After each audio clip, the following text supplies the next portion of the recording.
Hello and welcome again to Table Talk. I'm Mike Holly, one of the pastors at Asbury United Methodist Church, and we're offering this Table Talk video weekly guide so that you can gather around the table or small group to continue to learn and grow from our Sunday morning messages. Our Undistracted sermon series continues this week as we focus upon faith and how we can become distracted, unfortunately, from truly trusting in God and listening to God's voice. Our reading from this week is from the Gospel of Matthew, the 14th chapter, verses 22 through 33. It says, "Immediately he made the disciples get into the boat and go on ahead to the other side, while he dismissed the crowds. After he had dismissed the crowds, he went up to the mountain by himself to pray. When evening came, he was there alone, but by this time the boat, battered by the waves, was far from the land, for the wind was against them. And early in the morning he came walking towards them on the lake. But when the disciples saw him walking on the lake, they were terrified, saying, 'It is a ghost.' And they cried out in fear.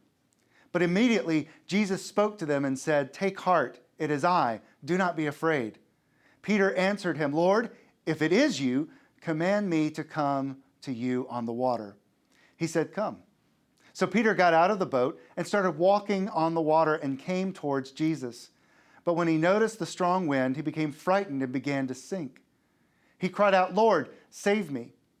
Jesus immediately reached out his hand and caught him, saying to him, 'You of little faith, why did you doubt?' When they got into the boat, the wind ceased. And those in the boat worshiped him, saying, 'Truly, you are the Son of God.'" You see, faith is what enables Peter to step out of the boat and walk upon the water.